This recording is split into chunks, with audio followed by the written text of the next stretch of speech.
હવે સમાચારો વિસ્તારથી।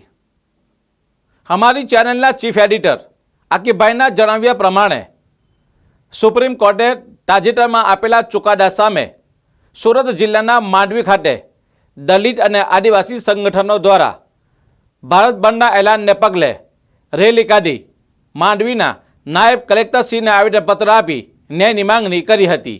જુઓ આ રિપોર્ટમાં।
સુપ્રીમ કોર્ટે તાજેતરમાં આપેલા ચુકાદા સામે સમગ્ર દેશના દલિત અને આદિવાસી સંગઠનો દ્વારા ભારત બંધનું એલાન આપવામાં આવ્યું હતું, જેમાં સુરત જિલ્લાના માંડવી ખાતે પણ આદિવાસી અને દલિત સંગઠનો દ્વારા ભારત બંધના એલાનને પગલે સમગ્ર માંડવીની મેન બજારમાં રેલી કાઢતા માંડવીના વેપારી મિત્રોએ પોતાની દુકાનોને બંધ રાખી તેમની રેલીને માન આપી એકતા દર્શાવી હતી।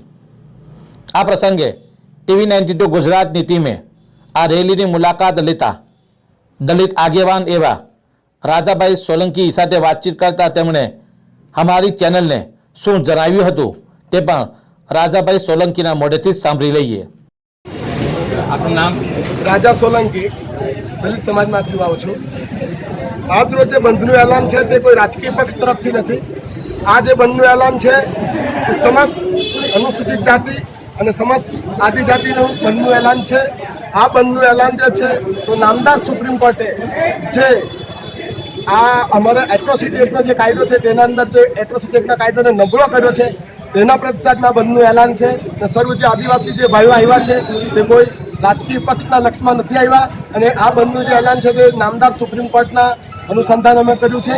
અને અગાઉ પણ અમારા જે એટ્રોસિટી એક્ટનો જે કાયદો છે તેના અંદર જે એઝ ઇટ ઇઝ રહે તેના માટે બંધનું એલાન છે। અને ગામના અંદર અમને સાવ એવો પૂરતો સહયોગ અને દરેક સમાજના લોકો અમને આપ્યો છે, મુસ્લિમ સમાજના લોકોએ આપ્યો છે, દરેક સમાજના લોકો અમને સારો અને પૂરતો સહયોગ આપ્યો। જ્યારે કે આ રેલીમાં આદિવાસી સંગઠનો પણ જોડાયા હતા, ત્યારે આદિવાસી સંગઠનના આગેવાન એવા ગણેશભાઈ સાથે પણ TV92 ગુજરાતની ટીમે મુલાકાત કરતા શ્રી ગણેશભાઈએ શું જણાવ્યું હતું તે પણ તેમના જ મોઢેથી સાંભળી લઈએ।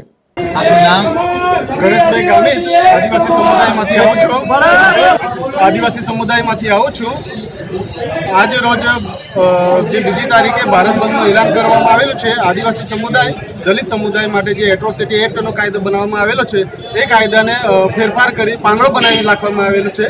એ કાયદાના ફેરફાર કરેલો છે એના વિરુદ્ધમાં અમે દલિત સમાજ અને આદિવાસી સમાજ જે માંડવી તાલુકો 90% આદિવાસી વસ્તી ધરાવતો તાલુકો છે એ કાયદાના જે પાંગડો કરવામાં આવેલો છે એ કાયદાના વિરોધમાં તમામ આદિવાસી સમાજ અને દલિત સમાજ ભેગા થઈને ભારત બંધના એલાનને સમર્થન આપવા માટે માંડવીનગર સદંતર બંધ રહે એના માટે માંડવીનગરના વેપારી મિત્રો અને આગેવાનોએ પૂરતો સહયોગ આપેલો છે અને માંડવીનગર સદંતર બંધ કરવામાં આવેલું છે। આ માંગ પૂરી કરવામાં ના આવે તો આવનાર સમયમાં જલદ આંદોલન કરવામાં આવશે એવી અમારી લાગણી છે, ચીમકી છે।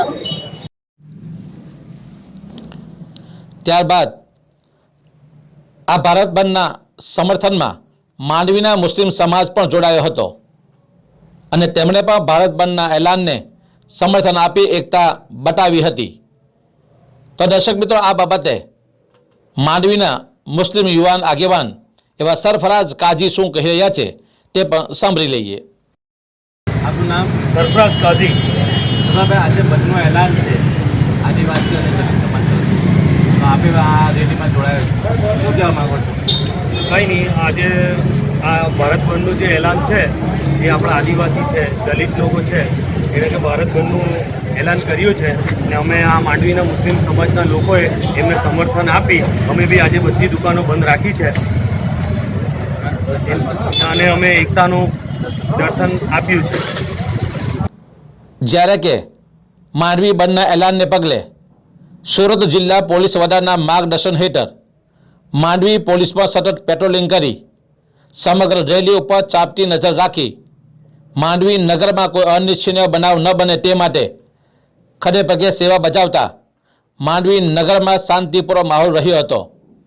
આ બાબતે માંડવીના પીએસઆઈ SS માલે અમારી TV 92 ગુજરાતની ટીમની મુલાકાત આપી હતી.